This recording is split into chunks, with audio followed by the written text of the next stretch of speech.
Hot Mike with Dom Izzo. Really? Really, Dom? No. I like what Dom's doing. Okay. Dom Izzo. Jeez, come on, Dom. What do you think I am, a magician? Yeah, I'm fired up, Dom. What else could I say? Absolutely. It was great to get on the field, and then Dom came up to me, and I'm trying to walk away from me. I just wanted to enjoy myself out there. Hot Mike. Great job. There's got to be some kind of intelligent question about something. Hot Mike. Hot Mike. On the networks of WDAY. You know, if it's not about sports, I find it very hard to concentrate. Here's Dom Izzo. Dom Izzo.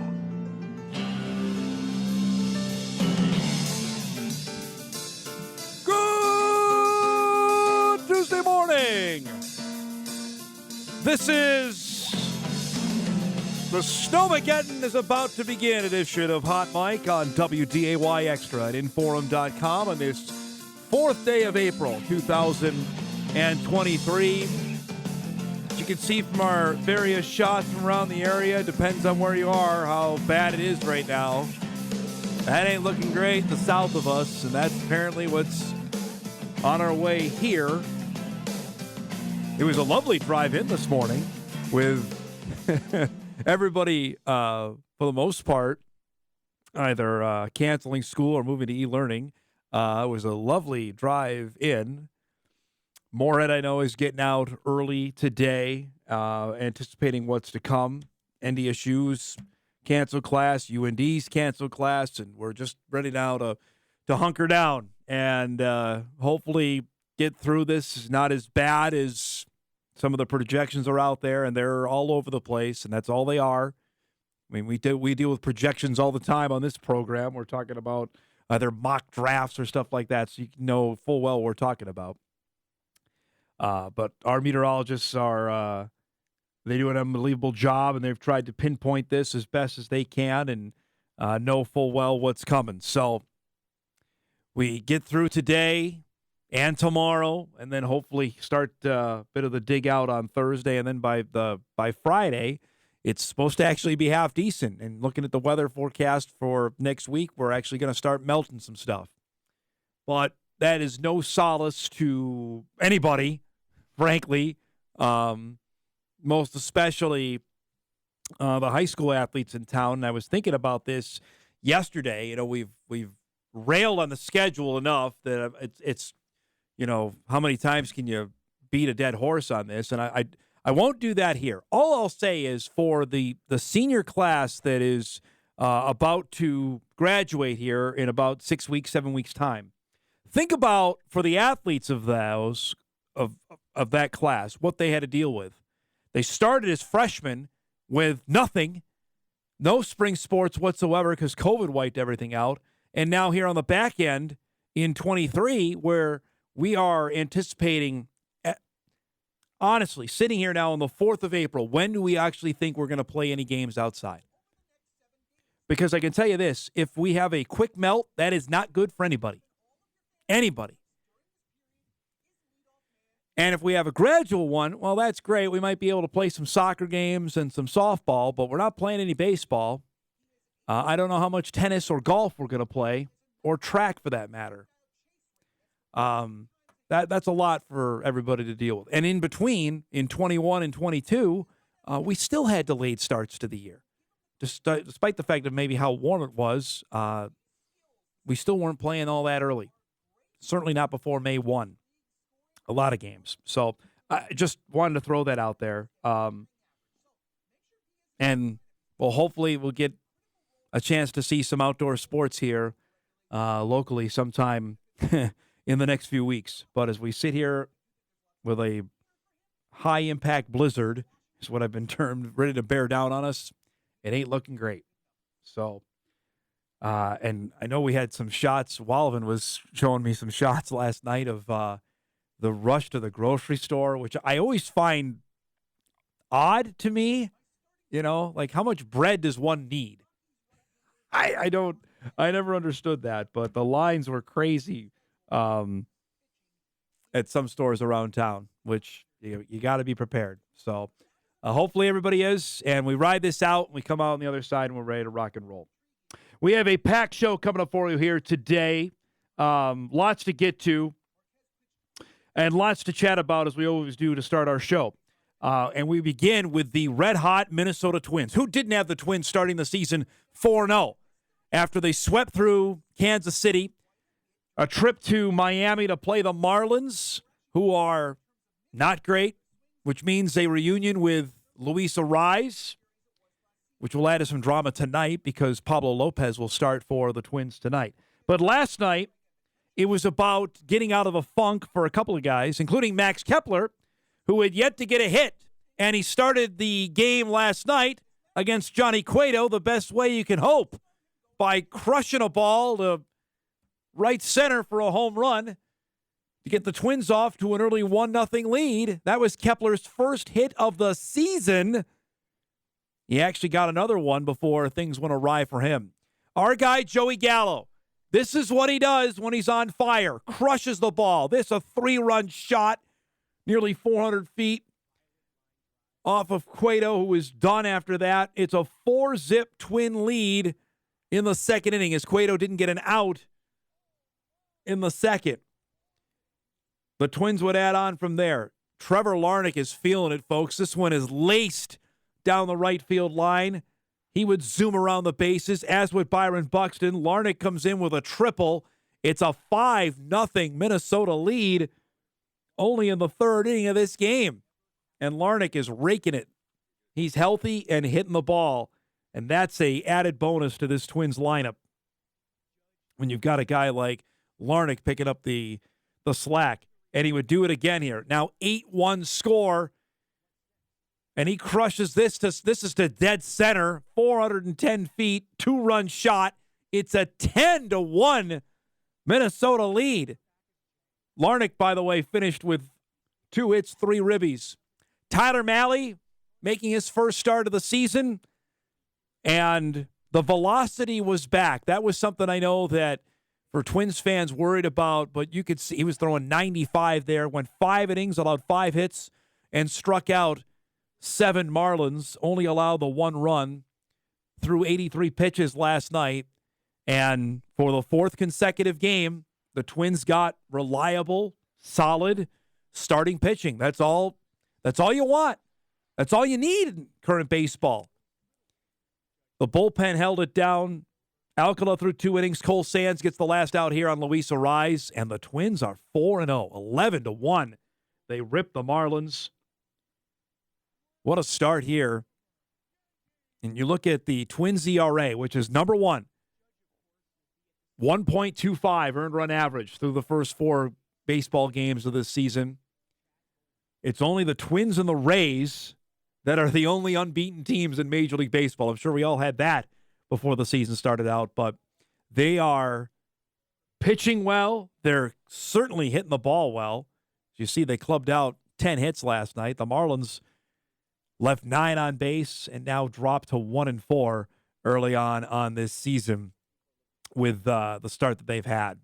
Kepler, which we'll show you in a bit what happened to him, 2 hits. Correa hit the ball, 2 hits, couple of ribbies. Larnach with 2 hits. We showed you those.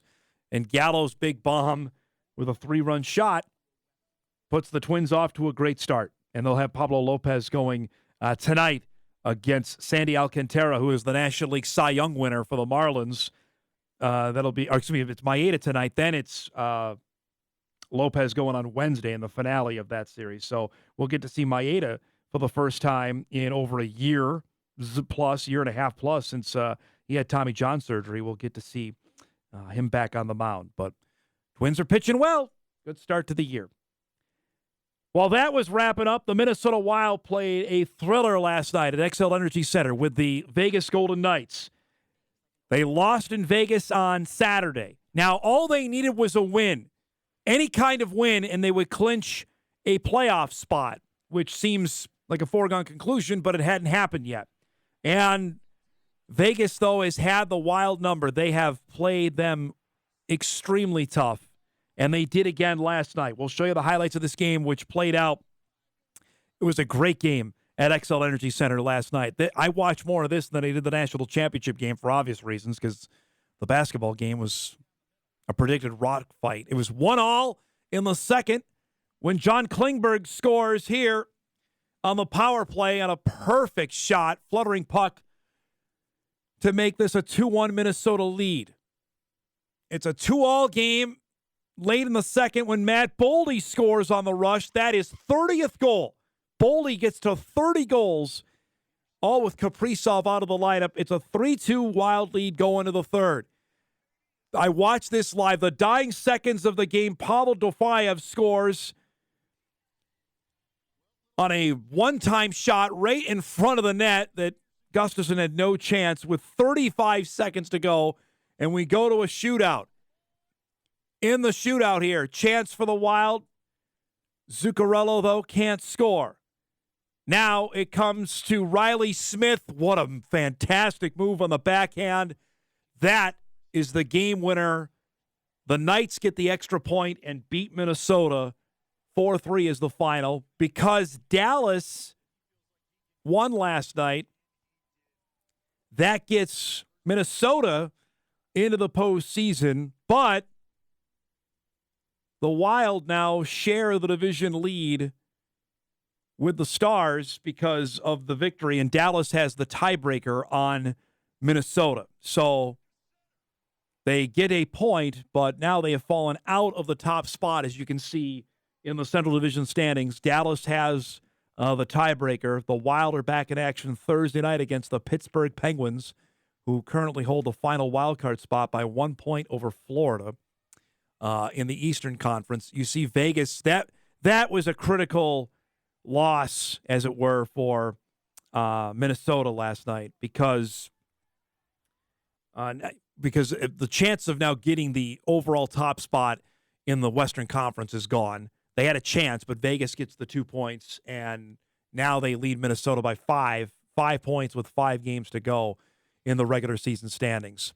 This is what the Stars have left, and meanwhile, Colorado's not out of it either with those 96 points. They're just 2 behind. The Stars play the Flyers on Thursday, the Golden Knights on Saturday, at the Red Wings, and then it's a home-and-home with the Blues to end the season. The Wild, as we mentioned, play the Penguins coming up on Thursday night. Then it's the Blues on Saturday at home. At the Blackhawks, those 2 teams are out of it. Home for the Jets, another team out of it, at Nashville. Theoretically, the Wild have the easier schedule than Dallas, but what does that mean right now? As you saw the standings, right now the last 2 wildcard spots are occupied by Seattle and Winnipeg. How the playoffs would work, Vegas would play Winnipeg, as you can see, as we stand right now. Dallas, I think we have to change that now because Dallas now has the top spot, so they would play Seattle, and the Wild would get the Avalanche again as it stands now because of the tiebreaker. The Stars would have that. So nothing decided with 5 games to go. The regular season ends a week and a half from now to wrap up on the NHL. For you Timberwolves fans, the NBA did this, by the way. There were no NBA games last night coinciding with the NCAA Men's Basketball Championship. I like that. They got out of the way for that. So the Wolves couldn't lose any ground. They're exactly where we left them on Sunday afternoon at about 5 o'clock. Still reeling from one of the worst losses, point spread-wise, in the history of the NBA. And they play the Nets tonight. We'll chat about that before we go. Lastly, as I mentioned, the NCAA Basketball Championship game last night in Houston between Connecticut and San Diego State. Literally, you could have turned the game off, which I did, and watched the Wild game, and not missed any San Diego State baskets. UConn, as we'll show you, got out to an early lead in this game, and San Diego State, folks, went 11 minutes. 11 minutes without a made basket. Now, they had points at the foul line, but they literally could not make a basket. And that, honestly, was the game.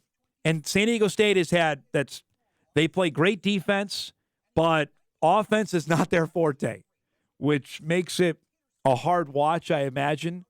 I mean, this is the kind of struggles they were having offensively in this stretch. Literally a lay-in that they couldn't get in the basket. That's the struggles that they had offensively. I'm just looking at the last made basket they had in the first half. Let's see, came on a Matt Bradley jumper, which made it 10-6, and then they didn't score for another 11 minutes in terms of made field goals. Now, at that point there, they got it down to 5, but UConn answered right back with a Hawkins 3. He was clutch. That put it back to 8. And after that, UConn took over. And this kind of domination, folks, is just ridiculous of what they ended up doing in the NCAA basketball tournament. They ended up winning every single game by double digits. They won every game en route to the championship by more than 10 points. That alone is crazy. They beat every team, non-conference opponents, by double digits and by an average of 24 plus. That's complete domination. They've won now 5 national championships in a 25-year span. So there's no consideration of them being mid-major or that they are one of the very, very best in college basketball. And I'll give their AD some props on this because there was a stretch here where they tried to follow the football money and wanted to align themselves with the American Athletic Conference, which they did, and that was a detriment to their basketball program. Basketball had a couple of lean years where things were not good, and they took a hard look internally and said, well, wait, we're not football. We that's not our bread and butter. We're going to play football. We're going to play. And there were rumors. I think people remember there were rumors of them maybe dropping down to FCS football, which never came to fruition. They stayed the course. I mean, they play independent football. They're one of, 7 FBS teams that are independents, at least this past year. Notre Dame, Liberty, that'll change because Liberty's going to Conference USA this coming year. BYU, that'll change because BYU's going to the Big 12. New Mexico State, Army, Connecticut, and UMass. I mean, it is a tough road to hoe when you are a independent and you're not Notre Dame and you're not Army. But they realize that that's not their meal ticket. Their meal ticket is basketball, and it proved out again last night. It's refreshing to see at a time when football dominates everything in terms of money, realignment, conference, you name it, television, that some schools decide, you know what? Football isn't our bread and butter. Basketball is. And decided to go that way. And by the way, Connecticut won 6 football games last year. I believe they did play in a bowl game last year. So it's not like they're bad in football. They've been years where they're really bad in football, and they've been beaten by FCS teams. But I just think that's a nice change of pace in an era where we're at right now, where football is everything. They still run the show there with men's basketball. We got a packed show coming up for you here today on this Tuesday morning. Our usual Tuesday guests, Mike McFeely, will be by at 9:35. Chat plenty on the Masters coming up. I know he's excited about that. The Minnesota Twins will be heading down to the home opener, whether that's on Thursday or Friday. Mike will chat about that coming up at 9:35. Kyle Emanuel will be by at 10 o'clock. We'll get Kyle's breakdown from NDSU Pro Day. The visits have started. For Cody Mauk, he's taken already 3 to NFL teams. So we'll visit about that coming up at 10 o'clock. And at 10:35, we introduced you to her yesterday. Now you'll hear from her. Park Rapids 11-year-old Natalie Martin, who competed at the drive, chip, and putt competition at Augusta National. Her family will join as well. They got to take in a practice round yesterday at the Masters. They'll join us this morning about what that experience was like. Natalie, if you missed it, we showed it on our best of the weekend, made 2 putts on the 18th green at Augusta. They're only the 7th ever to do that in the history of the competition. And these weren't tap-ins, folks. These were monster putts. She ended up finishing 7th in her age bracket in her return trip to Augusta. So we'll visit with her coming up at 10:35. And knowing full well that she's not going to be playing golf anytime soon up here. That had to feel pretty cool. So we'll do that coming up before we wrap up the show. That and a heck of a lot more coming up here on this Tuesday morning. We come back, another Summit League exodus.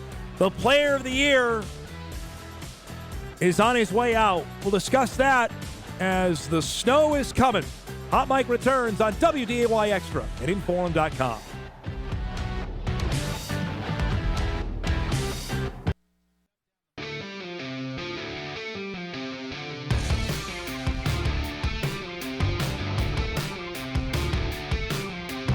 Welcome back, everybody. You can see that's to the south in Wahpeton where it's deteriorating pretty quickly, and it's heading this way. So I know it looks literally calm out there now, but it's on its way. So do what you need to do to get ready, and of course, keep your phones handy. All alerts coming there. Storm Tracker app will have you all set up for that, which it's coming. It's not going to go around. It's not going to. It's. We're in the bullseye, is what I've been told. So the weather is going to turn, even as we're on the air this morning. One thing we didn't show you from the Twins game earlier in the show. Not everything was rosy. They did win after their best start now since 2017. Was the injury to Max Kepler, who had finally got a couple hits last night, batting in the fourth inning. Trying to beat out a hit here, which he did in a low throw from Gene Segura, but on the play, came up limping here after he ran through the bag. He ended up coming out of the game from right knee soreness, is what the team is saying. Rocco Baldelli, the training staff, and Kepler all don't think it was a long-term issue and see how he'll feel today. Baldelli said after the game, I wouldn't see him likely in the lineup, but we'll see if he's available for anything. Kyle Farmer came in after Kepler came out of the game as they moved around their outfield alignment. Larnach went from left field to right field after Kepler came out of the game. Kyle Farmer came in, played second and short. They moved Nick Gordon around. He moved from second to left, then back to second. Which is the kind of the crazy parts of how the baseball can operate now. So we'll see. That's kind of Kepler's luck. It's been so far this year atrocious, and then was able to get a couple hits and then got hurt. This is the expected lineup. We don't know it yet for the game tonight. We mentioned Maeda back for his first start in 18 months. Gordon in right with Correa, Buxton still DHing, Larnach, who's hitting the cover off the ball, Miranda, our guy Gallo, Vasquez, Solano at second, and Taylor playing in center field. So that's the projected lineup. Again, we can use that term because that's all we're hearing now with projected snowfall. How about projected lineup for the Twins game tonight against Miami in Game 2? Other big news that we didn't get to in our opening segment, we'll talk plenty, I think, with Mike when he comes on here in a few minutes on this, is the news yesterday, first reported by Jeff Goodman. I confirmed this after that Jeff had it out there, that Oral Roberts, standout Summit League Player of the Year. Max Asmus is in the transfer portal. The Summit League Player of the Year, two-time Summit League Player of the Year, has put his name into the portal. Not necessarily surprising news here, but it is official. Joining the likes of 4 other Oral Roberts players that have gone in here since the Golden Eagles season ended. Of course, with head coach Paul Mills now at Wichita State, I think people may draw a direct line there. I had plenty asking me, I can't believe this, A, this guy is still eligible, B, why hasn't he gone pro? And the answer there, and I think we can let Mike shine a little bit more on this, is that he's gone through the NBA Combine, which we expect Grant Nelson to do here over the next 6 to 7 weeks. Did not go well, his performance there. I think there are certain limitations to his game, specifically on the defensive side. His size doesn't help either, that probably limit him at the NBA level. Doesn't mean he can't play. He's a tremendous player. ninth in the country this year, averaged 22 points, shot 37% from three-point range. As we mentioned, two-time Summit League Player of the Year in 21 when the Golden Eagles made it to the Sweet 16 in this past year. He'll end up adding some dynamite ability to some team, whether it's Wichita State or a Power 5 team. But as for the professional level, not sure that's a realistic outlook there, because it would have happened a couple years ago. He went through this whole deal in 21, decided to come back. Last year, waited until the very last minute, put his name out of the NBA draft and returned to Oral Roberts. Now this time, because he still has another year of eligibility to leave and go through the portal, and much like our guy Baylor Shireman, probably find a pretty good landing spot. For Oral Roberts, does this mean they're not going to be any good next season? No. Golden Eagles still have some really good players. Isaac McBride, I think, is a dynamite player that's still there. But they've lost some guys. Notably, their head coach moving on. A. Smith's moving on. Connor Vanover will be moving on. So, I mean, this is going to be a new-look team. DeShang Weaver, Kareem Thompson, those guys are all going to be gone. Juergens is gone. He's out of eligibility. I think Trey Phipps went into the portal as well. But they still have some guys that are going to be back.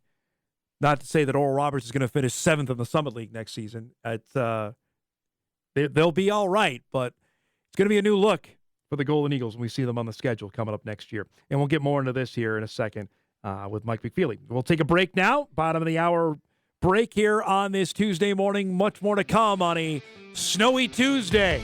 Hot Mike rolls on right after this on WDAY Extra and Inforum.com.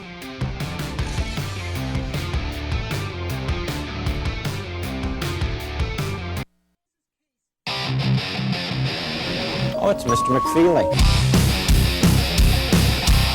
I have seen the future, and he was wearing number 5, and I ain't talking about Robbie Grimsley, folks. Took out the muffins, took out the trail mix, took out the cookies. They stole the monster cookies. Wow, that's awesome. That is so awesome. Let's do some broadcasting. How about that? That is awesome. I want that on Twitter. Well, I'll send it to you when the show's done Thank today. you. Huh? How about that? Yes. Is that pretty cool? Oh, my goodness. Our guy Matt Hopper edited that That's together. way better than just me, Right? holding up the old Abraham Simpson thing. It's way better than that. I thought you'd like that. I mean, don't. I edited that first one, so I'm going to take complete offense to that. And so, well, you should. So don't let this go to your head either. And Izzo, it's impossible for his head to get any bigger. But the boys in the production room, that was pretty cool. Actually, pretty close to being professional. so good job. We're moving this thing forward. We're trying. I mean, we're moving this thing forward. We got microphones and everything.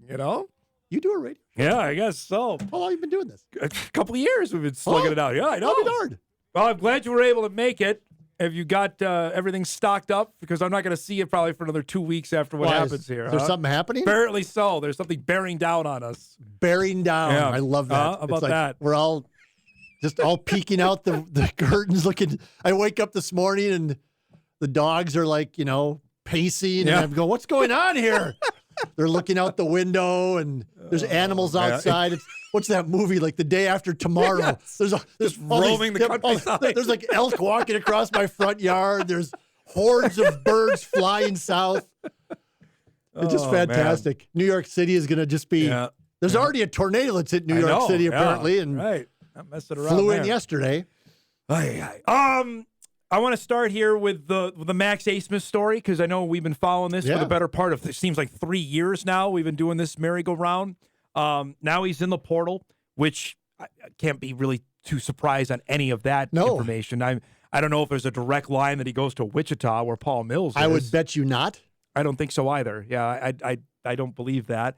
Where is his dad? I have people asking, why isn't this guy going pro? Well, I know you've done the story on this. So here's the deal: is Max Asmus 2 years ago, after the COVID season, after Oral Roberts made its run to the Sweet 16, he did what Grant Nelson is doing now for NDSU, which is he declared himself eligible for the NBA draft, went through that whole process, met with teams, actually got invited to the NBA Combine that year, which is a huge deal for an underclassman to do that.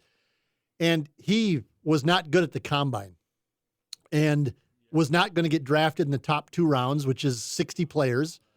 And so Max Asmus went back to Oral Roberts, as we all know, had another great year, entered the NBA draft eligibility again after not the most nearest season, but 22, did not get invited to the Combine, did not have any prospects of being drafted, and so went back to Oral Roberts again, and then played this last year and was again terrific for the Golden Eagles and was the Summit League Player of the Year. If Max, and I've heard this, and it's logical, and I've heard it from others as well inside the game, if he hasn't been drafted by now, he's not going to get drafted. I mean, what's the difference? And that's the thing that I kept hearing in Sioux Falls was, oh, Max Asmus, he's going to get drafted, and all the fanboys and all the doughheads that are hanging around the Summit League tournament. It's like, if he hasn't been drafted yet, ain't happening. He hasn't grown 4 inches. No. I mean, Max Asmus out of his basketball shoes is 5'11". He's my height. Much more talented than I am in at least some areas, but he's my height. It's awfully tough for a 5'11" guard or any position in the NBA to make that work at 5. You have to be so historically good at 5'11" to make it work. And you got to be really good defensively, you have to guard somebody. Right, and that's the thing that was always a liability with him. You have to get your shots off, first of all, and he couldn't do that against Duke. Right. He had a heck of a time getting the shots off against Duke, and you have to defend somebody in the NBA.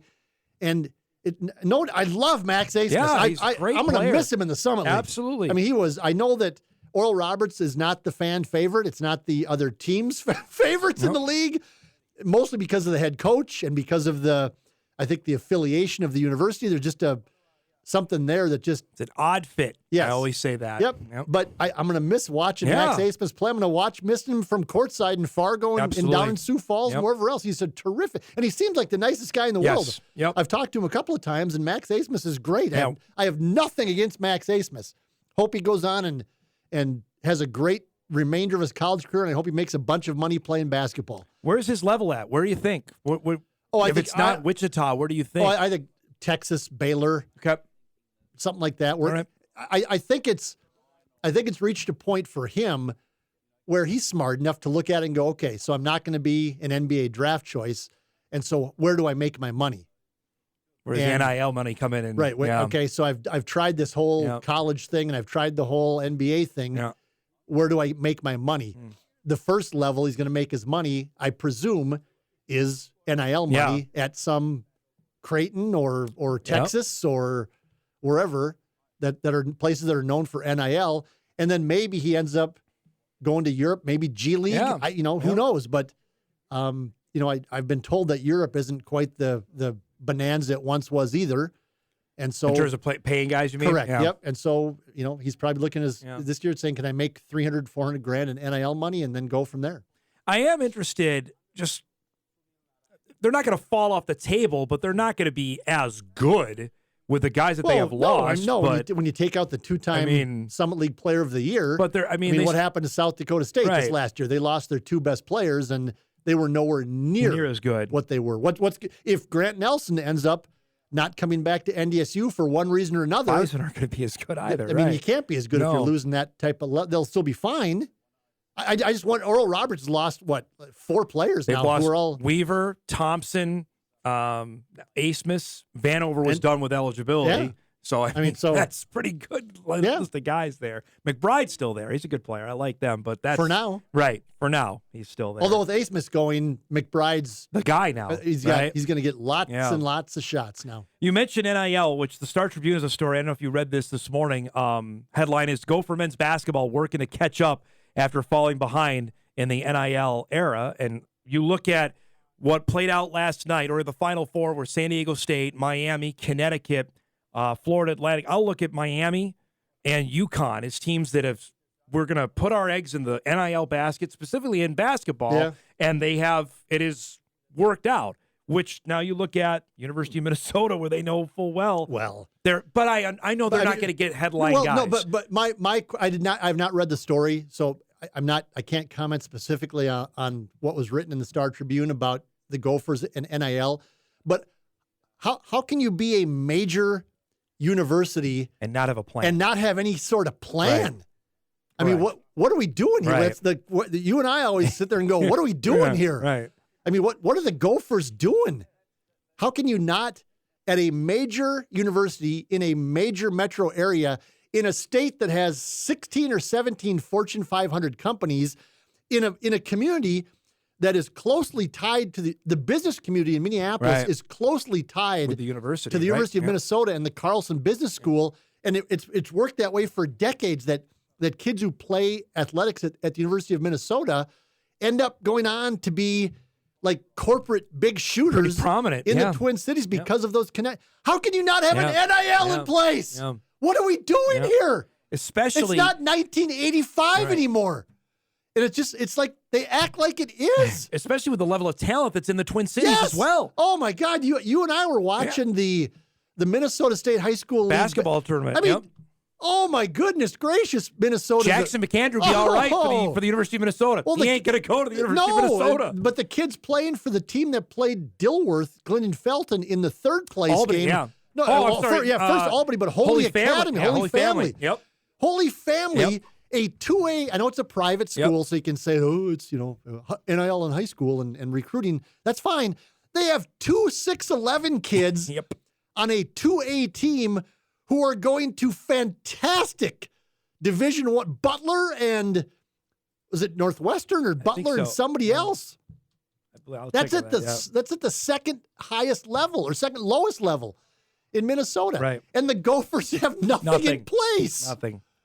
Oh, gee, I wonder why they can't compete in basketball. Yeah. Oh, I wonder why they're a perennial middle of the pack team in football or worse. Yeah. Golly gumdrops. I can't figure it out. Now, is it fair to compare Connecticut, which is outside of New York City, or Miami, or Florida Atlantic, or San Diego State to Minnesota?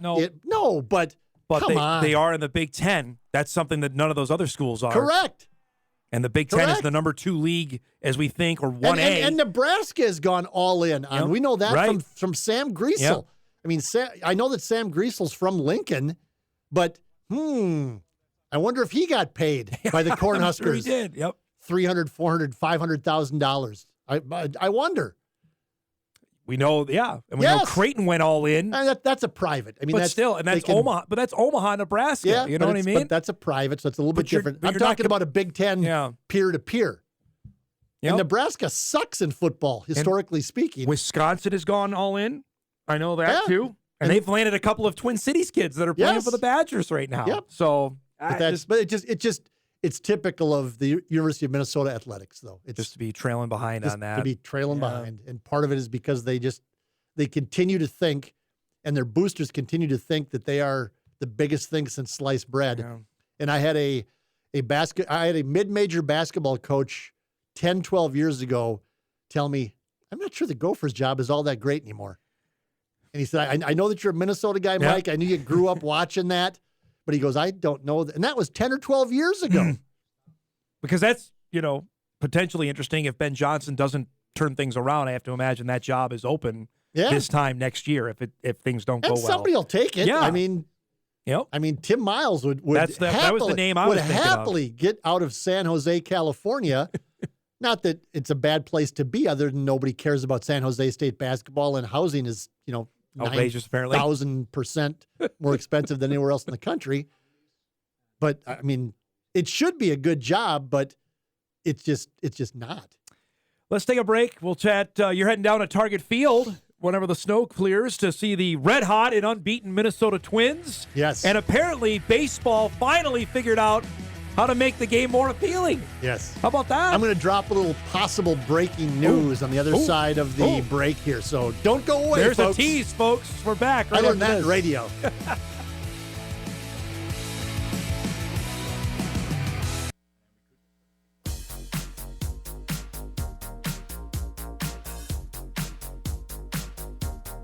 It appears the snow has started as you look in downtown Fargo on this Tuesday morning. As we're back with Mike McFeely. You were teasing some sort of breaking news you got for us. What a nice, by the way, what a beautiful December day we're having. Yes, it's December 103rd today. Right? I've never sandbagged in December before, but apparently we're going to do that this year. You're heading down. The Twins have their home opener scheduled for Thursday. I have been told that there's a pretty good possibility that they're going to move the game till Friday. Okay. Announcement might be coming this afternoon, might be coming tomorrow, but I don't think the Twins are going to have their home opener on Thursday. Pretty good chance it's going to be moved to Friday, just because the weather Friday actually looks okay. Looks actually half decent, doesn't it? And the weather on Thursday just looks awful. And then you take into consideration the weather we're having. If there was anybody going to drive in from Duluth or Fargo or Fergus Falls to watch the game on Thursday, they ain't doing it on Thursday morning even to do that. So expect at some point, either later today or tomorrow, for the Twins to announce that the game's been moved to Friday. The Twins are supposed to play the Astros to open up the home part of the schedule, which that's why they have that buffer in day. They did that last year. They do it every year. Right. They do it every year. Oh, no, they moved it last year. Yes. That they ended up using the extra day, which looks like from what Mike's telling us they're going to need. How about Rocco's team here? 4-0. 4-0. They're pitching well. All of that is fine. All that's great. Yep. But you know what the biggest thing that makes me the happiest is, and this is an obvious rhetorical question. The games are getting done in 2 hours. Have you seen the time of game? Yes, I know. 2.5 hours. They're blazing through, They're man. playing baseball games that are like they're scoring 19 or getting 19 hits combined. Yep. The Twins yesterday scored, what was the final score? 11-1. 11-1. It's like a 2.5 hour game. Correct. Yep. Hallelujah.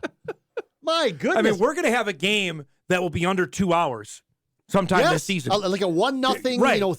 Four-hit combined maybe game. like a 2-1 game or a 3-1 game that's going to get over an hour and 55 minutes. But baseball being baseball, now I'm going to go back and do the mea culpa that, a month or so ago I was mocking baseball for doing these things. The shift thing still doesn't. I don't like that. It doesn't. I mean, like I said, if you want to beat the shift, beat the shift. Hit the other ball the other way. Hit the ball the other way. But the pitch clock or the time of the shot clock, whatever you want to call it. It's just the enforcing of it. Oh my goodness gracious! Yeah. What it's the problem with baseball. It's taken them 15 years to figure it out. Right, I know. So they've shed how many fans in the last 15 years, and all they had to do was enforce the rule. Right. And if you watch the games, which I've watched pretty much every Twins game so far this year. Don't tell my bosses because I'm supposed to be working those hours mostly. The batters, other than if they get brushed back or following off their foot or whatever, get in the box. They don't leave the box. Yep. Some of these batters are not leaving the batter's box because they can't. And if you go back and go on YouTube and find old baseball games on YouTube, which is sadly I've done in my life. If you see games from the 60s, that's what they did. Same thing, right? Yeah. Mickey Mantle wasn't walking around and adjusting his batting gloves because he didn't have them. Right, yeah. First of all, he was a man. Or his body armor. And his body armor and all have on, right. They didn't. Mickey Mantle never left the box. Nope. He got in, dug in, and if he dug in too much, somebody would throw it under his chin. So you're going to get brushed back. But he never left the batter's box. Nope. And the pitcher never left the mound. It wasn't this wandering around and then the cat and mouse games where the batter's stepping out and the pitcher get in and play the game. So the Mets starter yesterday, before he even threw a pitch, was late, and it totally threw him off the rest of the game. Good. Right. I mean, but it's like you have to account for this. Get in there and throw the ball. Yes. What are we doing? And hopefully it filters down to the college level, the minor league level, the high school level. Because if you go to some of these games, they all do this. They all watch what the big guys do. And then they all copy it. They step out of the box and adjust their gloves and adjust their elbow pads and fiddle in the dirt and walk around. And then the pitcher gets pissed off and then he steps off the mound and walks around and adjusts his gloves. Then the batter gets pissed off again. Right. And it's like, this never-ending cycle. Right. It's been fun, though. I'll say that. It's just been I flipped on a game fully anticipating to watch the end of it. It was already over. Yes. I'm like, what? Yes. Sunday night baseball game. I'll flip it on. It was the Phillies were playing the Rangers. All right. It was already done. Yes. The game started at 6 and it was 8. I think it was 8:45. Yeah. The game was already over. I believe every Twins game, all 4 of them, have been at about 2.5 hours. That's all, as Dick Bramer said in your program last week. He said, it's all it took was to. Yep. We've been fiddling around for all these. What's wrong with baseball? Oh my gosh! Oh, but you can't mess with the game. Yeah. And all they said was, just get in the box, right, and just get in the rubber and play baseball. It's funny because the commissioner, Rob Manfred, gets raked over the coals for some things, and I think rightfully so. Yeah, but he doesn't like baseball. He doesn't like the game. But this one, I think this is going to be a positive light on his resume. And now this is another shocker. What if they figure out streaming in Major League Baseball so fans can watch the games? So fans can actually see the games? Don't even go there. That's a dumpster fire, man. Think about that. What if baseball goes, oh, wait, so you want people to actually see the product? You actually want to be on TV? I had a buddy of mine say, I've watched my first Twins game in 5 years. But because he had to go back to cable. He gave up on cable, cut the cord, and then for 5 years couldn't watch the Twins, went back, and... It's easier to watch a high school basketball game in Thompson, North Dakota, than it is to watch a Major League Baseball game on your phone or laptop. Correct. I mean, that's all it needs to be said. I can go on ThompsonAthletics.com and watch the kids play basketball in Thompson. I cannot go on my phone and find a Major League Baseball game in any easy way. An easy manner, right. But beyond that, they also make the games incredibly hard to find because not every game is going to be on your regional cable outlet. Right. Some now will be on Apple TV or which is, again, Peacock. And the blackout rules and all that horrible. Stuff. What are you doing? Right. The blackout rule is 45 years old. Yeah. 45 years old. They haven't changed it. I think it's still a case, by the way, too, of I don't know that Major League Baseball allows local affiliates, radio, to stream the games. Nope. The local affiliate here is KFGO. KFGO, yep. KFGO cannot stream the Twins game through its website. Correct. Because baseball does not allow that. Nope. Because it's apparently 1876 in the commissioner's office. Why would you do that? Again, why would you want fans to listen or watch? To the game. Yeah. But so I just looked back. The last 3 Twins games, 2 hours, 18 minutes, 2 hours, 31 minutes, 2 hours, 35 minutes. Holy cow. Yep. Let's go. Yeah, that's fantastic. Yeah, it's terrific. It's pretty good stuff. Safe travels down to Target Field. Well, the game. It will be now because if they move the game to Friday, it's I'll for sure. Well, I shouldn't say for sure. I should probably be down there on Friday. Looks like 50 degrees as well is what the forecast is. I'm going to do the Harry Carey thing and take my shirt off and hey everybody, take me up to the ball. Should I do it right now? Should I take my shirt off now? Let's roll a commercial break. We'll get McFeely his new intro, though. Keep that on. We'll come back. Kyle Emanuel will join us. We'll start hour 2 on this Tuesday morning. Apparently, he's already gone to Jack Nicholson into The Shining as McFeely. The snow just started. We'll be back after this.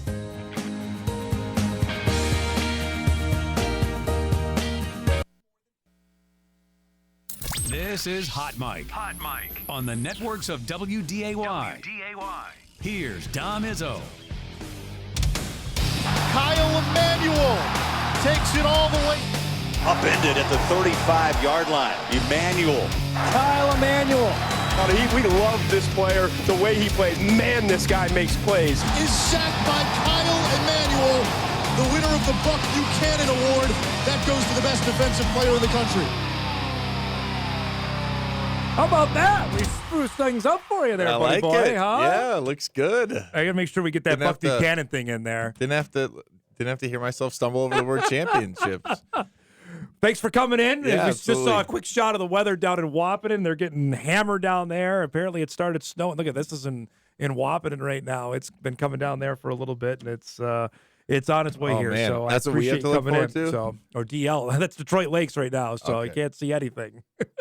So I appreciate you coming by toboggan to make it here to the show here. It's not bad right now, but Yeah. I'm assuming it's not going to last. I'll get you out of here as quick as possible. It's great to see it. It's Masters week. I know it's one of your favorite. Got my golf I polo see that. on for that. Yeah, I appreciate the optimism. Just for you. Yeah. One of your favorite weeks on the calendar year, which will be great considering we're all going to be snowed in. But looks like the weather down there is going to be an issue. Like we're going to have thunderstorms and rain coming down there later this week. Which makes me wonder if, are we going to see some really low scores? When Dustin Johnson broke the record, it was November because everything was really soft, and that's kind of takes away the teeth a little bit of Augusta National. So, or are like you said, if it's thunderstorms, how delayed are they going to be?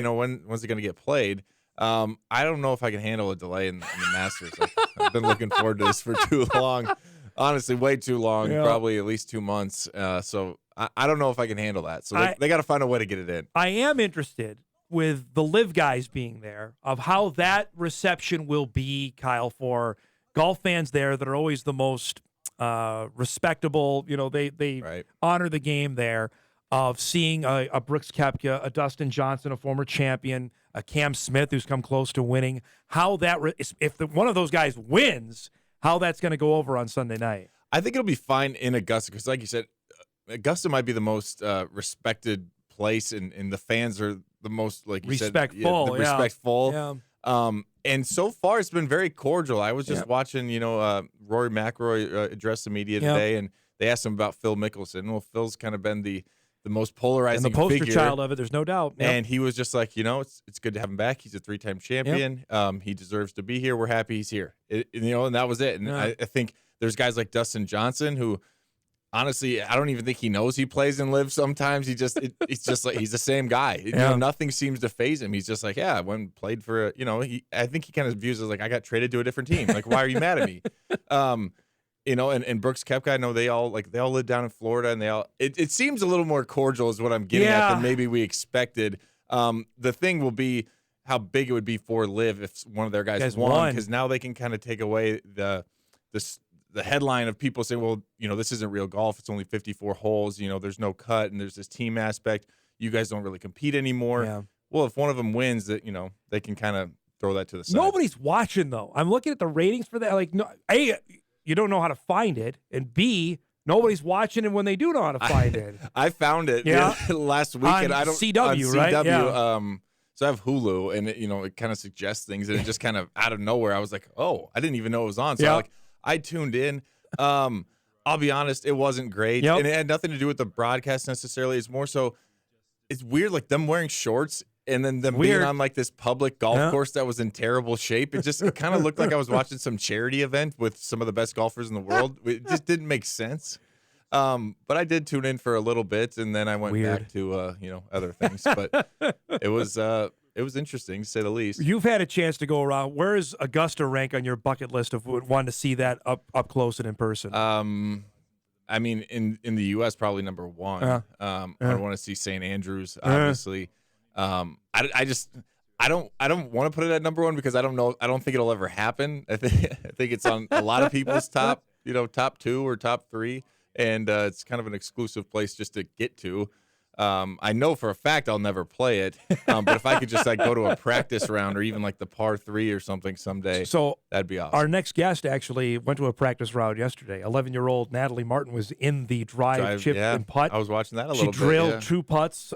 She's from Park Rapids here, not too far away. Literally, she golfs out back with snow up to up to her ankle or beyond that, probably her hips. And then her and her sister going to chase the golf balls down. So I thought about that if me and my wife have kids someday. I'm gonna have to get them dialed in on the drive, chip, and putt, so maybe we can make it down to Augusta. It's a neat deal. It's a cool deal. They've added that, and obviously the women's amateur as well. That Kate Smith from Detroit Lakes played in that a couple years ago.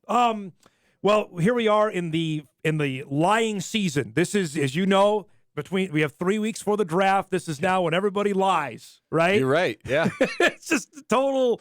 But they can't lie about what teams are bringing in. Pro Football Talk reporting that, or ESPN as well, the Ravens, Titans, and Falcons meeting with Anthony Richardson. I don't know how much you saw of his pro day last week. One of his throws literally hit the ceiling of the Florida indoor complex. He's the Florida quarterback who's kind of the unknown commodity, Kyle, of this draft. I find it interesting. The Ravens are one of the ones meeting with him, considering they don't know what they're doing with Lamar. Well, Lamar knows what he wants, but the Ravens still have him. Yeah. Look, Anthony Richardson, I think I'm very intrigued by him. I'm excited to see. I don't really care where he ends up. Like, I'm excited to see wherever he goes, because I think everyone should be. We talked about this, I think, last week or 2 weeks ago. Like, his ceiling is so high. His athleticism, I think he only has like 13 starts or something like that. Right. He hasn't played a ton of football. But a lot of things are just off the charts with this guy. And if he can reach his full potential, if he can get in the right position, and that's why some people are saying, like, oh, the Panthers might be interested in him at the number 1 overall, which I think is a little bit crazy. But I don't know if you could find a better place in terms of, Frank Reich, and, there's some stability there. Josh McCown is a quarterback. I mean, it's just, it kind of makes sense. But I agree with you, Dom, in terms of the lines. He's like, I'm seeing all kinds of things. I like Hendon Hooker is the third best quarterback. And the Vikings are going to take him. People right? have him above Will Levis and Anthony Richardson. And then, people are saying there he's going to go number 1. And it's kind of all over the place right now. With that said, Mike Florio from Pro Football Talk on his show yesterday said that there was now some discussions of a Kirk Cousins trade at the Combine to the 49ers. And Trey Lance apparently needing a fresh start, because obviously he would have to be involved in this deal to go back, because the Vikings would need a quarterback. Again, here's this Cousins and 49ers spec. It's like 3 years in a row that it's happened with and obviously the Vikings have made it known that they're going to let him play out this. It appears, unless there's a deal done after the draft, that they're going to not give Kirk an extension until after this season. Well, I think a trade to the 49ers makes sense. Look at Brock Purdy. You're exactly Kirk right. Cousins is kind of the that's all you need. 13-year-old older version of him, a little more established. Doesn't make a ton of mistakes. If you get him in the right system, can be a good quarterback for you. Hopefully won't screw things up. Like, he seems to make sense for Kyle Shanahan. And it's almost a dream scenario for a lot of, Vikings fans or NDSU fans, obviously getting Trey Lance back home to play for the Vikings. Again, it kind of sounds like a rumor. Would you agree with the fresh start deal with him with the 49ers? Because it appears, I think for Kirk or for Trey? For Trey Lance, that it appears that already the 49er management has made it known that Purdy's the guy whenever he's healthy. That, and you know as well as I, the NFL, not for long. They're not going to wait. It doesn't matter how much the 49ers draft capital they spent on Trey Lance. They've already seen they can win with Brock Purdy. I think there's definitely makes sense to me. If you look, getting taken number 3 overall, and then when you can't play, when you have injuries the first 2 years, I mean, that's got to weigh on it. That's going to weigh on anyone. And if they're already deciding to move on, obviously only Trey can answer that question. But if the team's already questioning whether they made the right decision, why not take a fresh start in Minnesota? Again, it kind of sounds more like a rumor than anything that would actually happen. But if it did happen, I wouldn't be sitting here and be like, oh, that doesn't make any sense. I think it can make sense for both sides. Florio emphasized that these were talks among people in the greater league structure, not just himself. I don't know what that means, but I don't either. It's beyond just a rumor from Florio. I guess is probably the best way to acknowledge that. I don't know if that means that there might be something between now and the draft, but we have seen crazier things happen in terms of trades between now and the actual yes, we of have. the draft. And you see things happen on the day of the draft, and you see all kinds of things. So yeah, it wouldn't surprise me. I think a lot of us are still holding our breath, myself included, about what the Jets and the Packers are going to do with Aaron Rodgers. You know what I mean? About that You know what I mean? Like that's still hanging out there. That if they're still haggling and the Jets want to prolong this and say, well, you're not going to get our first round pick, then they could do it on the second day of the draft and make the trade happen then. Yeah, and there's some discussions. Do they wait until after the draft and then you get maybe the Jets are willing to give up a first round pick, but just not this year. They're not giving up a first round pick. Doesn't sound like they're not going to do it. It's such an interesting situation. I've talked to so many people about it back and forth. It's like who has a better leverage? Oh, the Packers do. No, the Jets do, and they kind of both do. Yeah. You can look at it in a number of different ways. I'm trying to remember a scenario where come out and players been like, I intend to play for them, and it's like, well, you can't just say that. You're under contract with another team. Got to get traded there first, and then it's this publicized, and it's on the front page of not front page of newspapers, but it's a main talking point on every single talk show across the country. It seems like every single day, and here we are still. It feels like it's been a month almost. It was March 15th. Yeah, so we're closing in, man. Approaching a month there since he announced that.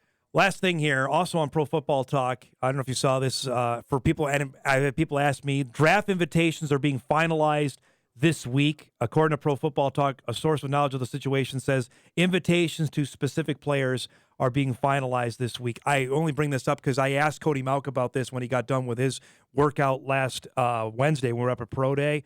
Said his agent really hasn't told him anything yet. As we look at, I don't know how much the NFL bases this off of the mocks or what the actual people that are making decisions of who gets invited. It's trending now that I don't believe he's going to get invited to Kansas City, which I think was kind of fringy anyway that he was going to go. Yeah, I think, and I don't know either. Surprised they didn't invite me.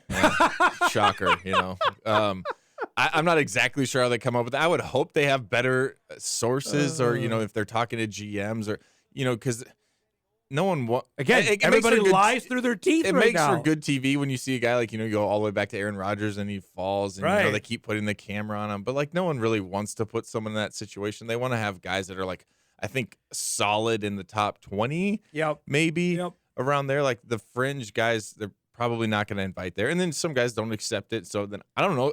It's actually a great question. I'm not exactly sure how they go through the process of inviting people. Over the last couple of years, like Trevor Lawrence didn't go; he stayed at home. Right. I remember Marcus Mariota, I believe, was in Hawaii. There's been some notable ones at the top that didn't go. I'm just looking at that 21 draft when Trey was there in Cleveland. Mac Jones was there. Zach Wilson. I think he was the only one. That Lawrence was the only of the big ones that did not go. But according to Pro Football Talk, that it looks like the invites will come out later this week. One way or the other, there's going to be a heck of a party in Hankinson over those couple days whenever he ends up getting drafted. Speaking of that, we'll take a break. We'll talk about Cody's had a couple of high-profile visits with some teams that are picking pretty high in the first round. We'll get into that. Much more with Kyle Emanuel. We'll break down NDSU's Pro Day after this on Hot Mike on WDAY Extra at Inforum.com.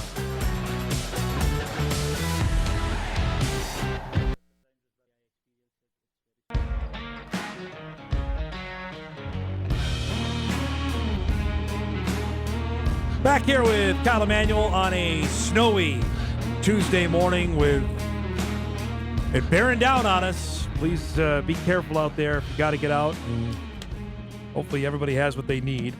We'll be here each day. We got some contingency plans, but we're going to keep doing the show no matter what the weather is going to throw at us. We'll be on the air here each and every day like we always are. Couple things here. Another tweet comes through. Again, we're talking Lion season here. Another report that Bill Belichick is openly shopping Mac Jones.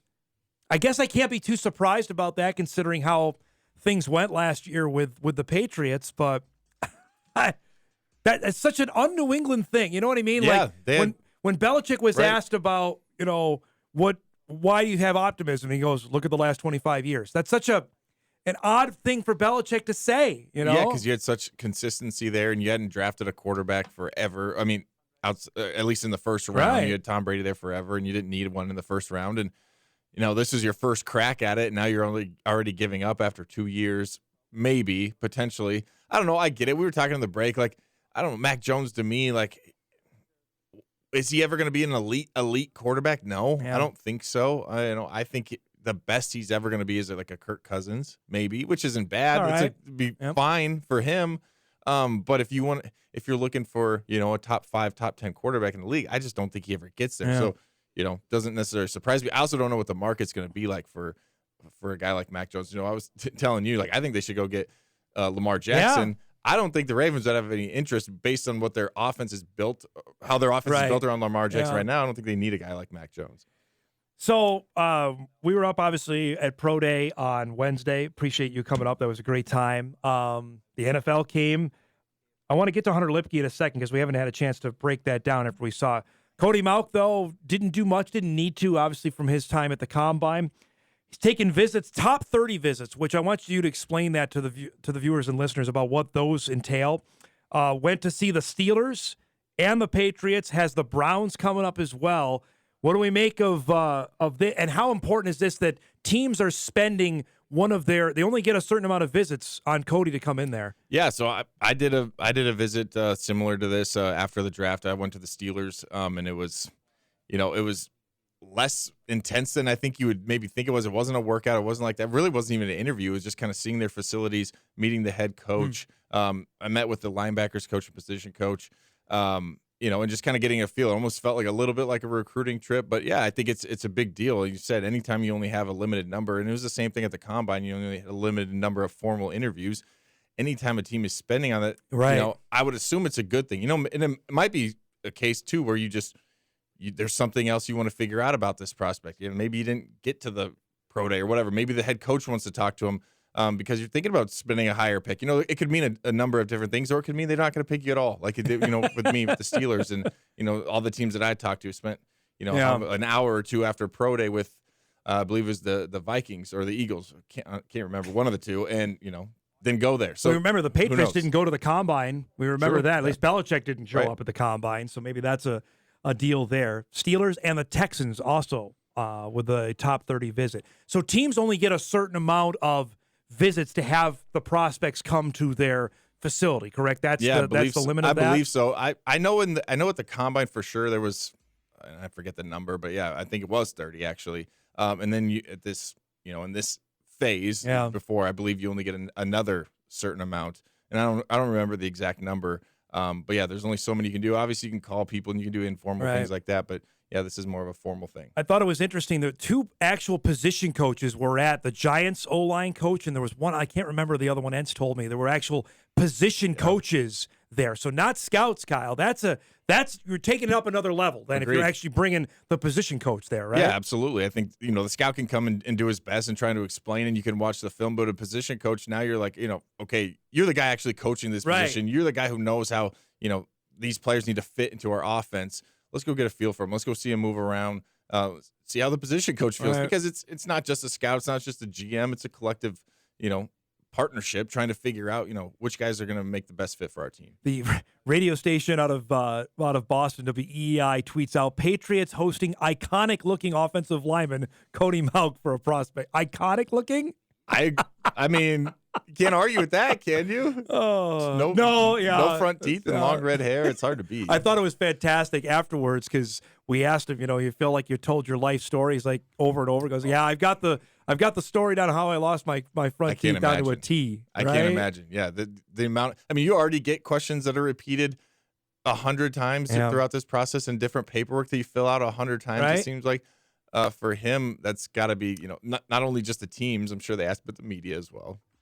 Tweet comes in. Don't forget, New England spent its first-round draft pick on Cole Strange last year, the offensive lineman from Chattanooga. So the Patriots have gone and done this last year. That wouldn't be completely out of left field if they were to do this again. Wouldn't be a shock at all. I think, again, we've talked enough about what he's done throughout this process. Already was evaluated pretty high by a lot of different teams, and then all he did was have a really good, NFL draft process within the Senior Bowl, the Combine, everything he did, Pro Day.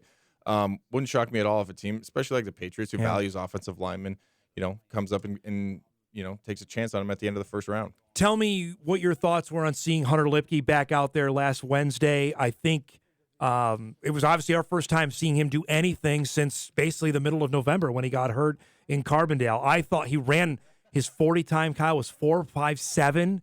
He did a vertical of 36.5. I think he made some money last week. I thought he looked good. I thought he did. I thought he looked leaner. It looked like he, you could tell he had spent some time training and with nutrition and the diet and everything.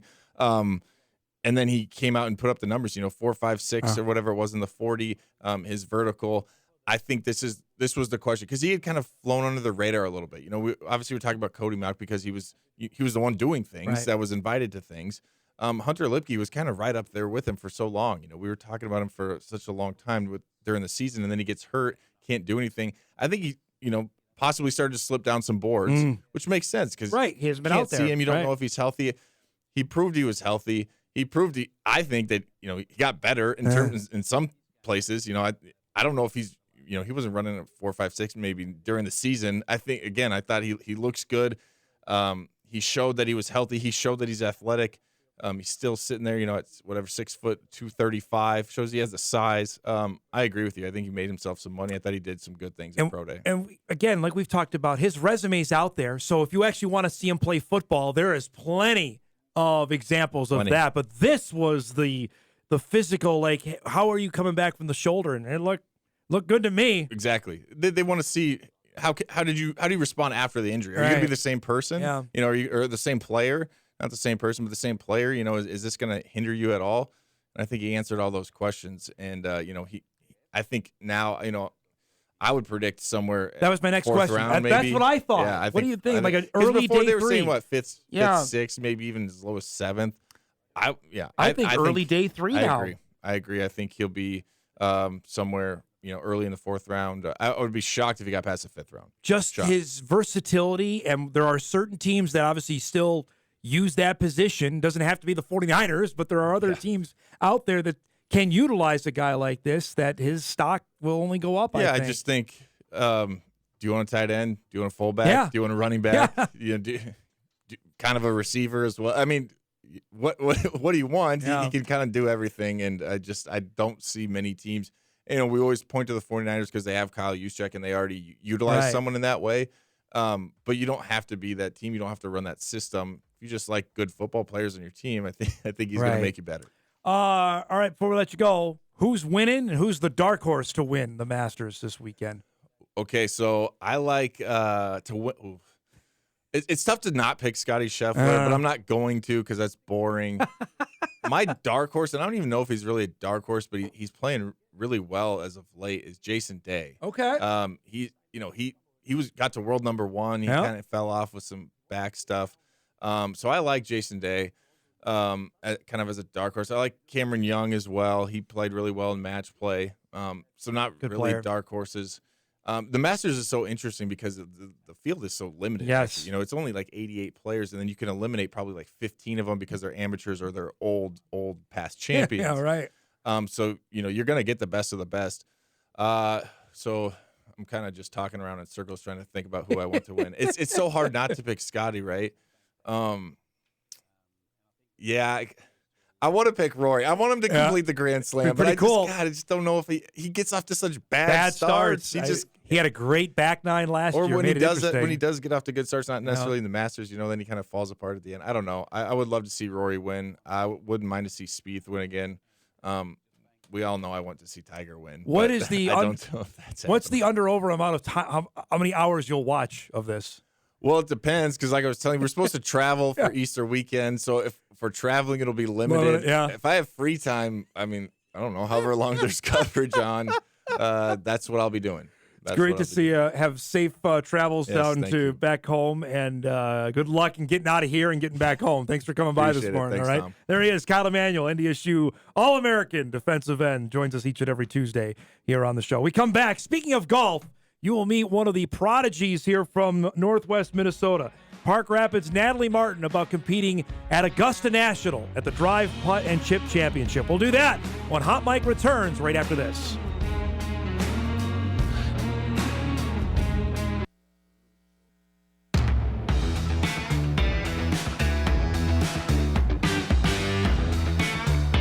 Welcome back, everybody, to Hot Mike here on this snowy Tuesday morning, WDAY Extra and Inforum.com. It seems fitting when we have a blizzard about to bear down on us that we can talk golf with the Masters about to tee off on Thursday, which will, of course, have everybody's attention with Fargo's Tom Hoagie about to play in it for the second consecutive year. But if you missed it over the weekend, really cool deal with the Drive, Putt, and Chip competition. For the second year, we had a local connection that made it down there. Park Rapids' Natalie Martin competed for the second year in a row, the 11-year-old in the Drive, Putt, and Chip, and on the 18th green, nailed 2 putts, only the 7th ever to do that in the history of the competition. She joins us along with her mom, Rachel, this morning from Augusta, Georgia, after they got a tour of the grounds and were at the practice round yesterday. First off, it's great to see you both. Natalie, congratulations. Tell me what the last couple days have been like after the competition on Sunday. Oh my goodness, it's just so crazy, and I'm so proud of myself that I made both of those putts. So I mentioned you made it last year. Were the nerves still there this year, or were they all gone? Oh, there was a lot still. What was the most nerve-wracking part this time around? The most nerve-wracking part was probably when we got up for driving and there was just big, like, so many people there, and I don't know, it's just so crazy, and I was the 5th person to go for driving. Rachel, you had a front row seat last year. Was it as nerve-wracking for you and your husband John this time around? I think it was actually more nerve-wracking because you see how big of a deal it is, and there's cameras galore. There's Condoleezza Rice. I mean, there's all these celebrities and pro golfers, and you know, you just want the best for your child. You just want them to do their best. So pretty nerve-wracking as a parent, but super. Natalie, how did you feel like you drove it? I think I could have done better. I just got really nervous, and they kind of went up a little too high, so they lost a little bit of distance. So then you went to the chip part of that. How did that go? How did you feel like? Could you just shake it off from the driving part and then go transfer and focus on the chip part of it? I was trying. It was really hard. Like I was bummed because I was practicing that whole winter. I was like, oh, I just hit 2 of my not the best drives. So then I was like, oh, okay, chipping. And I was trying to get my mind in the right mindset. And then chipping, I hit one really good, and it just came up shorter than I expected. But I was like, okay, let's try to hit this one a little harder. And I just came a little too steep on it, and it just kind of popped up and didn't get the roll I wanted it to. Okay, so then you get to the putting part of this. And for people that don't know, this is actually on the 18th green. This is where the golf tournament will finish on Sunday. Rachel, you talked about how many people were there. We can't see it on the television broadcast, but how packed is the 18th green for this? It's crazy packed. I mean, because this is the event that they have on Sunday. So there is just, I don't know, thousands of people. And everybody's around, and Condoleezza Rice is there shaking hands at the end. Nancy Lopez was there, Jordan Spieth. I mean, you see all these people, and they have a section for family, so you can get a front row seat. But yeah, it's a large crowd. So okay, so Natalie, for people at home that didn't see this or don't know it, how long are each of the putts that you had to try to make? All right, so the first putt is 30 feet. And then the second putt is 15 feet. Okay, so over the first putt, tell me what you're thinking, and having played it before, did that help at all? A little bit, because it was like almost like the exact same putt.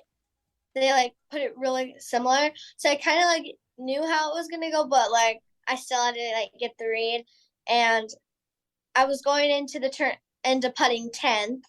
So I was like, okay, I'm the first one to go, so then everyone else can get the read.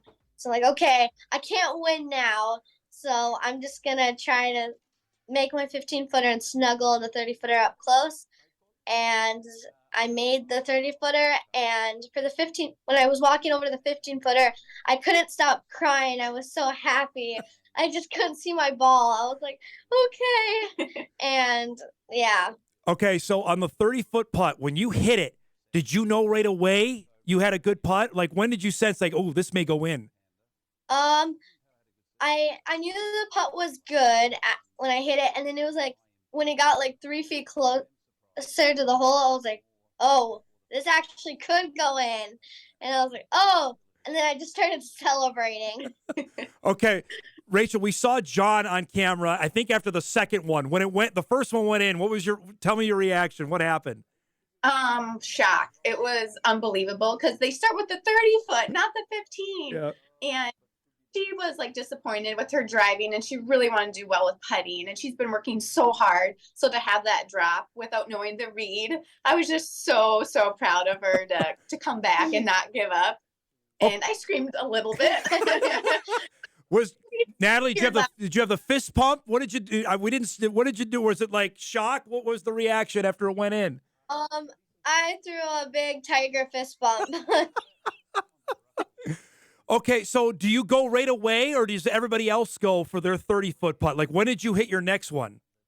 Right after the 30-footer. Okay, first go, the putts. So you had literally no time. Like how much time in between? Was it basically none? You get like 8 minutes to just practice, 10 minutes to hit some putts on the practice putting green. Holy cow. And then you back putt. So you putt for like 10 minutes. They give you 10 minutes. Okay. Then you do the third putt, and then you walk straight to the 15-foot. Yeah. Okay, so you said you're tearing up a little bit. So you're now over the 15-foot putt. Describe what happened there, and then after you hit that, when did you get a sense that one was going in? It was like, I don't know, like when I was reading it, I was like, okay, I've almost made this last year. I think this will go in this year, but like I wasn't expecting it to. So then like I hit it, and it was a good putt.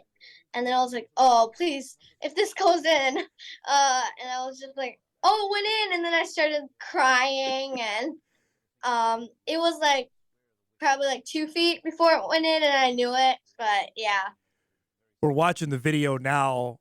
Rachel, when the second one dropped, tell me your reaction after that one.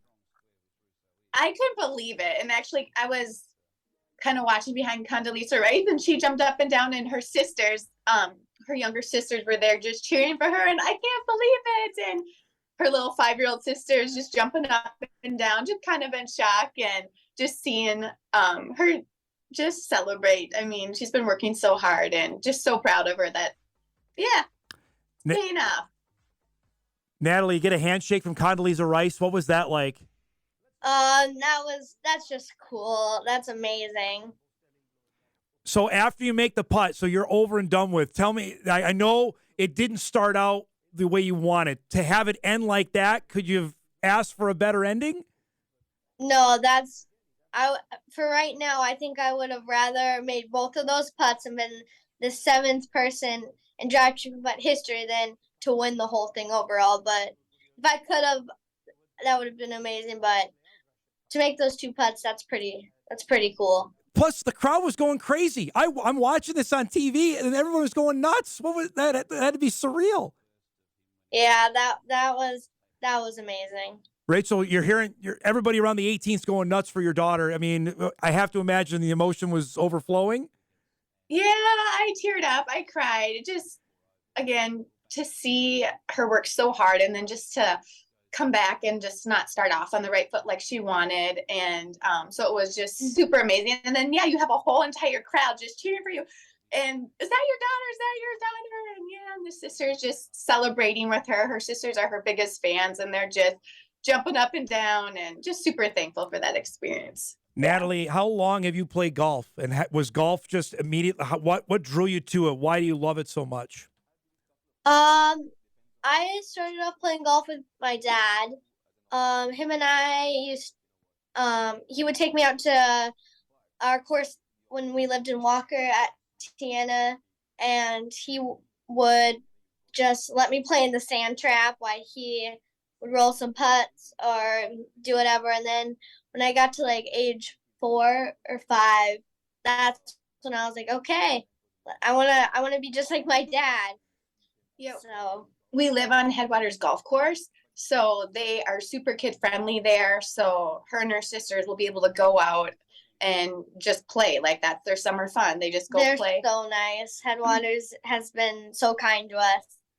Rachel, is it a time where you have to tell her, okay, hey, it's time to come in? Have you had to like literally drag her off the course? Yes, we have.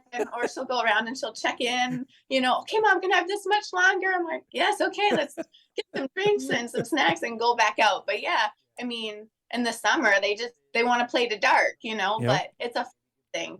My husband, John, like, they're out there all the time, and it's not work. It's fun. Yeah. It's just a fun. They do fun little competitions, putting competitions. When they were younger, they do it for candy bars or, just things like that. Natalie, how tough is it knowing you only have like a 3-month window to play? I mean, you're going to go home, and you were telling me, you got 3 feet of snow at home. How difficult is it to enjoy the game when you have such a short time to play it? It's hard. So that's why we have our little simulator in the garage, and yeah, that's where we practice most of the time. And then course, when it's summer, we try to get out there Yeah. as much as we can. Did I see a piece of video that you and your sisters go and you're chasing the ball in your backyard in the piles of snow? Yes. Yeah. Rachel, how much has your phone blown up here over the last couple of days, especially for her getting on TV and what happened? Yeah, people have been so kind and just so sincere reaching out. It's been crazy. People are like, I've been seeing you on Instagram and Twitter and the Golf Channel. And but yet it's been really neat too, because the last 3 days when you go to the Masters, you can't bring in your phone. So we've been there from like 6 a.m. till 6 p.m. till they close the gate. So you literally have no contact. Yeah.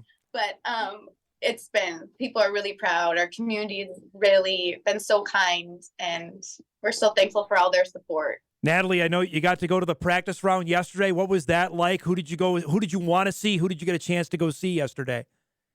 Oh, well, the practice round, that's so fun. Not many people are going to go there. I really wanted to see Tiger, of course. And we did. We got to see him, and we got to see Scotty Scheffler. Nice. And Rory McIlroy. He was playing with Tiger, and we got to see Tony Finau. We didn't. The one of the person that, Jordan Spieth for drive, chip, and putt. He came for like one of the girls, and he announced the winners for the drive, chip, and putt for some of them. That's fantastic. That's so cool. What do you think life is going to be like when you get back to school? You going to be like the hero of school now after this? Cool thing about that is I'm homeschooled, so I get to brag about it to my sisters instead. I guess, Rachel, before I let you guys go, I know she's not unknown, your family not unknown in the community. How big a deal will this be when you guys will get home? How big a deal do you think this will be? Well, I mean, we have Headwaters again. Our home course is so supportive. But honestly, northern Minnesota, it's not like Arizona, Florida. Golf isn't like girls here. I mean, in the southern states are playing 6 days a week, and we're doing simulators. But golf is becoming more popular. The community is definitely behind her, and we've been getting emails and texts and messages and phone calls, and it's just they've been so kind, so supportive. Okay, so Natalie, before we let you go, then is the goal then next year you're going to go up to another age group? Is the goal to get back again? I assume next year. Yes, I'm going to try really hard. Next year, I hope me and my sister Bella can both get there. Nice. That's fantastic. Thanks so much, both of you, for making time this morning. I know the last couple of days have been crazy hectic. Congratulations, and have a safe trip home, okay? Okay, thank you so much. Thanks so much, guys. There you go. There's Natalie and Rachel Martin joining us from Augusta, Georgia this morning after Natalie knocking down those 2 putts at the Drive Putt and Chip Championship at Augusta. That is so cool. 11 years old from Park Rapids, Minnesota. We'll take our final break. We'll come back. We'll get you ready for what's to come. The news coming up at the top of the hour with the latest weather forecast. We'll do that. We'll wrap the show right after this.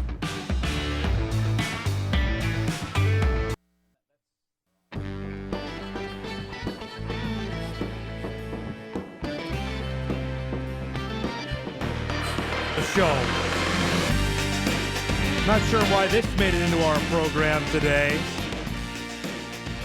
The Mets lost to the Brewers yesterday.